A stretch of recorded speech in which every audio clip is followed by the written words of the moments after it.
Hi guys, I want to take a moment to talk to you about self-check-in. So earlier this week I posted on self-check-in and just really taking a moment to be still in all of our craziness to figure out how we're feeling, like what's actually going on inside.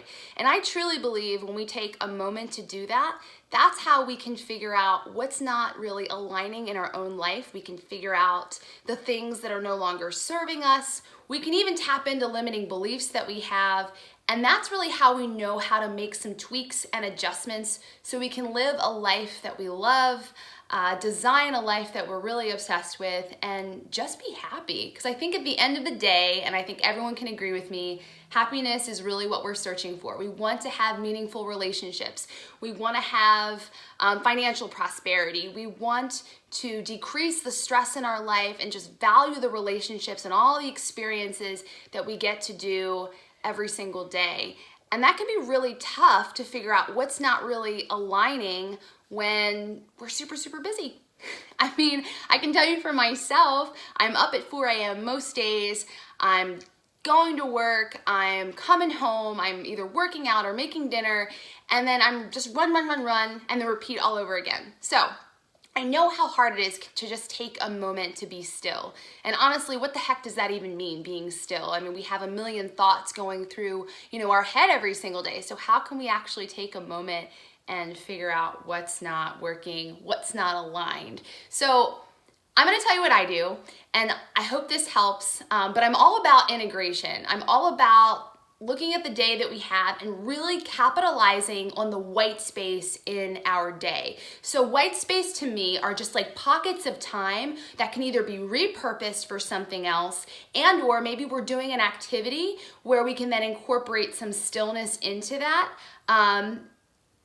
to make it a little bit easier, because let's face it, we're just going, and actually taking like 10 minutes or so to do nothing can be really tough. Now, for me, I like to take time at the beginning of my day. I do like to wake up just a few minutes early and kind of do this self-check-in. And sometimes I do it at night too, when everything is kind of calmed down. But if you don't have time, try to use that white space time. And so for me, I love to capitalize on car drives. I do a lot of driving, I do a lot of commuting for my job, but I have these little pockets of time where I'm like going to my van pool and I have about 10 minutes. And so I just take that time in the car. Sometimes I put on some soft music, sometimes not at all, and I just focus in on my breathing. I take a moment to just take a couple inhalations, calm down a little bit, just relax, and I just ask myself, what am I feeling in my body? How does my body feel right now? Am I holding on to any tension? And if I am, I just grant myself a little kindness and say, okay, let's just release that. So that kind of sets the tone for my stillness and my moment of self-check-in, if you will. And then I start to ask myself a series of questions. I ask myself, how's it going today, Lex? How are you feeling? Is anything bothering you at all?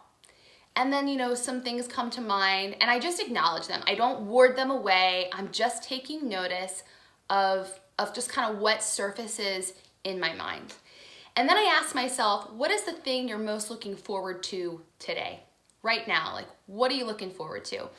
And it's awesome because I start to see the things that are going well. If I have a lot of things that I'm looking forward to. And then I ask myself, if there's one thing that you could change about today that you have to go do, like, what would it be? And then I start to maybe ask myself, what would be your ideal situation at home? Like, if you came home today, how would you like things to go? And that starts to tap me into maybe some things that aren't going so well. And then I just end with the things that I'm grateful for. What are the things that I'm grateful for right now? And so what I start to find with a series of these questions, and you can change them up, like pick just 3 things that just help you to tap into what's going on. You can pick anything. These are some things that I like to ask myself, but honestly, whatever works for you, right? So I start to see the themes that are happening. I start to see similar stories that keep popping up, similar stresses and worries. And so what's great about this stillness is that it lets me know where I need to make some adjustments. Am I really stressed out about all the messes at home? You know, do I need to look into some stuff there? Am I really just craving some time with my family, whether it's my husband or if it's Laura, my sister-in-law? You know, what is it? What do I need more of? And guys, being still, at least for me, really taps me into my intuition. And your intuition, if you can just really have a moment to let yourself understand it, it'll guide you. It will totally help you in figuring out the things you need to change in your life. And it'll really help you figure out the things you need to adjust so we can tap into that happiness. And like I said, I think at the end of the day, that's really what we're looking for. So grant yourself some time, okay? Find your white space in your day. We have a lot of these. We spend a lot of time scrolling on social. Repurpose that, okay? Use it for you. Take a moment. Even if you have to lock yourself in the closet for a few minutes. Sometimes you have to do that. And just taking that time to yourself, okay? I hope that this exercise helps you. Hopefully it'll tap you into some things that you have to change, or maybe just help you recognize some things that are just awesome in your life. I hope this found you well, and I hope you have a great day.